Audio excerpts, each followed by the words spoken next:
दोस्तों नमस्कार। दोस्तों मैं सतवीर दलाल अपने YouTube के भारत लिंक चैनल पर आपका स्वागत करता हूं। दोस्तों आज हम जिस शख्सियत से रूबरू हो रहे हैं वो गुड़गांव के एक बहुत ही जानी मानी और सम्मानित शख्सियत है और बहुत बड़े समाज सेवी हैं। ये हैं श्री राजकुमार कटारिया जी। राजकुमार कटारिया जी गुड़गांव के रियल एस्टेट के किंग हैं और इनके पेट्रोल पंप भी हैं। लेकिन सबसे बड़ी बात यह है कि एक बहुत ही साधारण तरीके से रहकर समाज के साथ जुड़े हुए हैं, जमीन से जुड़े हुए हैं, मिट्टी से जुड़े हुए व्यक्ति हैं। इसलिए इन्होंने कभी ये सोचा ही नहीं कि ये बड़े आदमी है या जो भी इनके पास आता है ऐसे मिलते हैं उनसे जैसे कि वो सदियों से इनको जानते हैं। तो इन्होंने हमारी प्रार्थना पर हमें टाइम दिया, इसके लिए हम इनका बहुत धन्यवाद भी करते हैं और अपने चैनल पर इनका स्वागत करते हैं। राजकुमार जी हमारे चैनल पर आपका स्वागत है सर। धन्यवाद। मैं भारत लिंक की सभी टीम को स्वागत करता हूं जो आप यहाँ आज आए हैं। जी और सम्मान करता हूं और जी बहुत बहुत शुक्रिया सर आपका। अच्छा राजकुमार जी, हम अपने दर्शकों की तरफ से आपसे कुछ पूछना चाहेंगे। सबसे पहले तो सर हम हमारे दर्शक ये जानना चाहेंगे कि आप अपने सफर के बारे में थोड़ा सा बताएं कि कहाँ आपका जन्म हुआ, कहाँ से आपने एजुकेशन ली।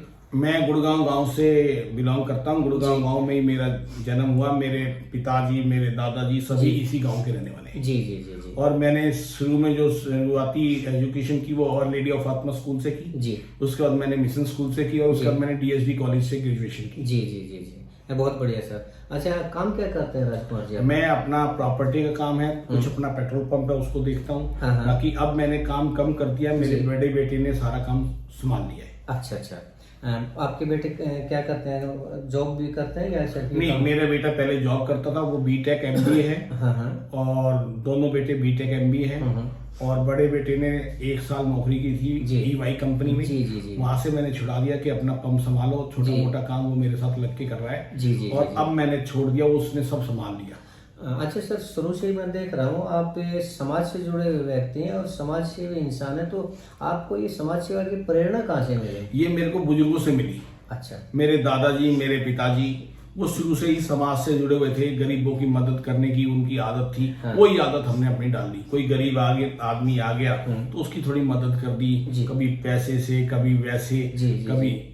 तो इसलिए वो जो एक खानदान में परंपरा बनी है उसको निभा रहे हैं। क्या ये परंपरा आप तक है या आपके आगे आपके बच्चों में भी है?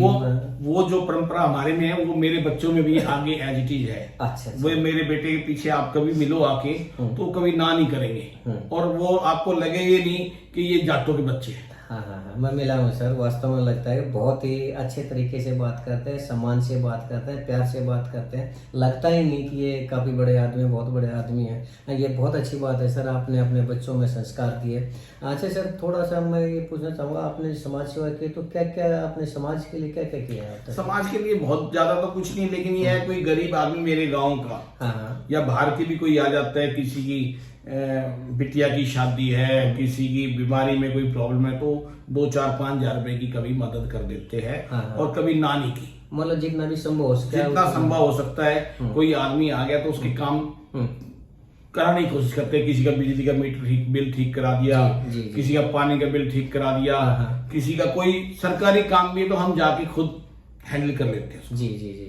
अच्छा सर, ये जो समाज सेवा आपने कहा है कि मेरे पास कोई मेरे गांव का आ गया या पास का, आपकी जो समाज सेवा है या जो आपका लोगों को मदद करने का, वो क्या सिर्फ आपके गांव के या आसपास या जाति या धर्म को ही देख के या सभी? नहीं, जाति धर्म नहीं, गरीब कोई आदमी आ गया जो उसकी मजबूरी है उसकी मदद कर देते हैं। हम ना जाति देखते ना धर्म देखते हैं। हाँ। हम तो इंसान को इंसान समझते हैं। लेकिन आजकल धर्म के बारे में भी लोग काफी कुछ वो करते हैं। नहीं, हम इस प्रकार की बातें नहीं करते। धर्म की कोई बात नहीं करते। जी किसी भी धर्म का हो, वो गरीब है या उसको जरूरत है तो उसकी मदद कर दो।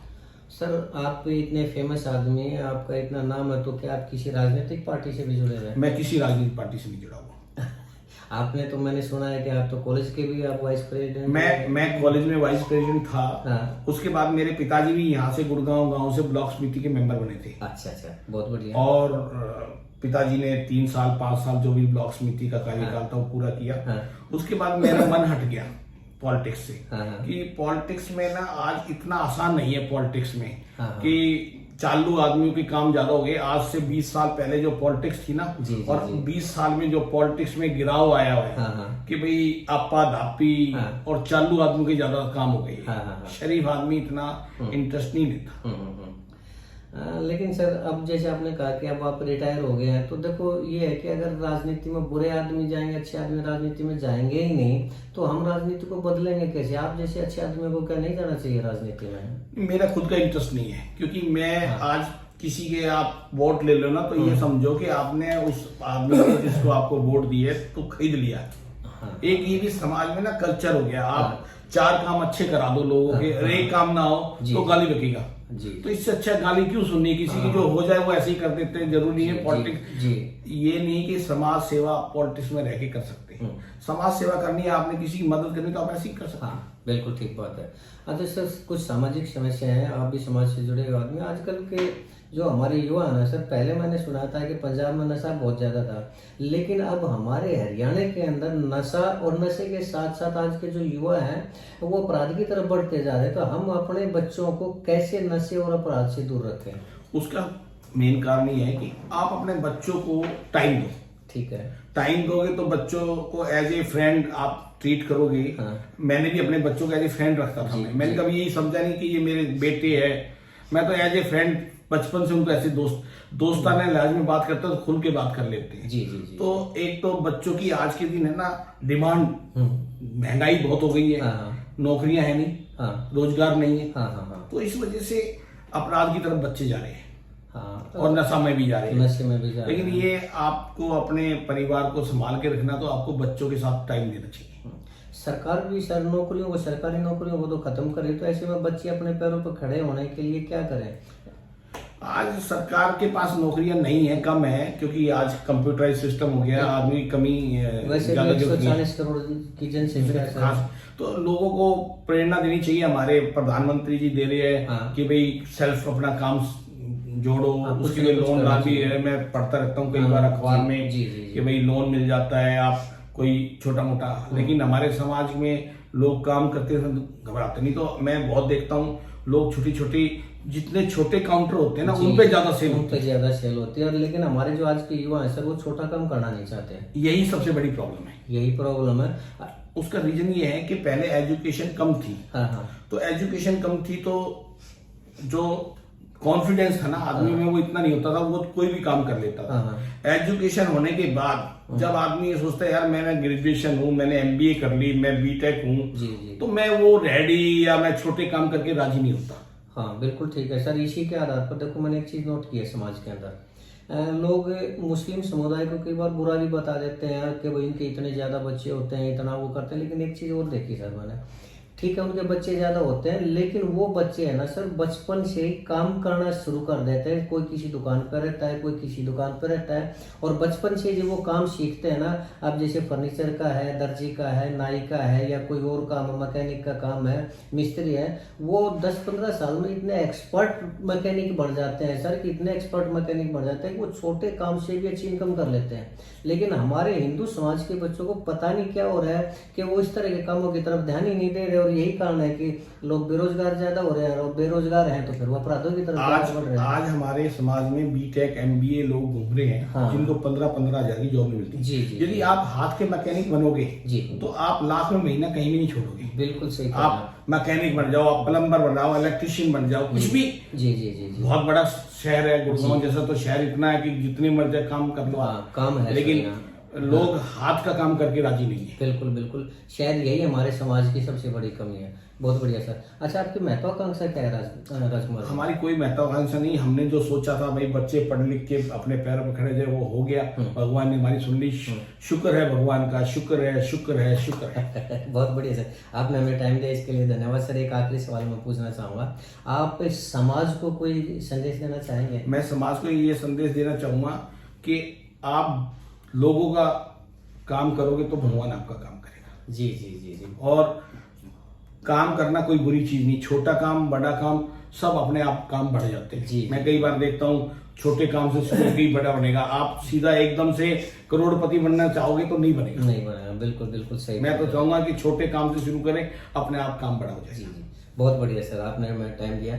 तो दोस्तों ये राजकुमार कटारिया जी थे। आपने इनके विचारों को सुना, इन्होंने कितनी स्पष्टता से और बहुत बढ़िया बात बताई है। पहली बात तो इन्होंने कहा है कि अगर आप लोगों के काम करोगे तो भगवान आपका काम करेगा, ये बिल्कुल सही बात है। दूसरा राजकुमार जी ने कहा कि हमारे बच्चे काम को छोटा समझ लेते हैं, लेकिन छोटे काम में इनकम बहुत ज्यादा है। एक बीटेक एमटेक करके 15,000 रुपये में नौकरी कर रहा है, लेकिन बीटेक एमटेक करने के लिए लाखों रुपए वो खर्च कर देता है। उसकी बजाय अगर वो किसी मैकेनिक का, प्लम्बर का या इस तरह के काम करे तो न तो इतने बड़े कोर्स करने की जरूरत, न उनके पेरेंट्स को लाखों रुपए खर्च करने की जरूरत है। अगर वो ये काम कर लेंगे तो वो बीटेक एमटेक चीज जो सैलरी ले रहे हैं उससे कई गुना ज्यादा कमा सकते हैं। तो हमारे युवाओं को इस तरफ भी ध्यान देना चाहिए, और अगर इस तरफ ध्यान देंगे तो हमारे युवा अपने आप नशे से और अपराध से दूर हो जाएंगे। तो ये समाज को राजकुमार कटारिया जी बहुत बड़ी बात कह रहे हैं कि हमारे बच्चों को छोटा काम नहीं समझना चाहिए, और उनको इस तरह के छोटे काम जरूर करने चाहिए ताकि वो अपनी लाइफ में प्रोग्रेस कर सके और अपनी मनचाही पैसा या पावर या प्रसिद्धि पा सके। तो बहुत बढ़िया राजकुमार जी। तो इसके साथ ही हम राजकुमार जी ने हमारे लिए इतना टाइम निकाला, इसके लिए हम बहुत बहुत धन्यवाद करते हैं। और दोस्तों, अगर आपको राजकुमार कटारिया जी के विचार अच्छे लगे तो हम आपसे प्रार्थना करेंगे कि आप हमारे इस वीडियो को लाइक करें, शेयर करें, और दोस्तों हमारे चैनल को सब्सक्राइब जरूर करें। इसके साथ ही राजकुमार जी का भी बहुत बहुत धन्यवाद, और आपने हमारा ये वीडियो देखा इसके लिए आपका भी बहुत बहुत धन्यवाद। नमस्कार, जय हिंद, जय भारत। नमस्कार जी, धन्यवाद जी, धन्यवाद भारत लिंक पर। जी जी।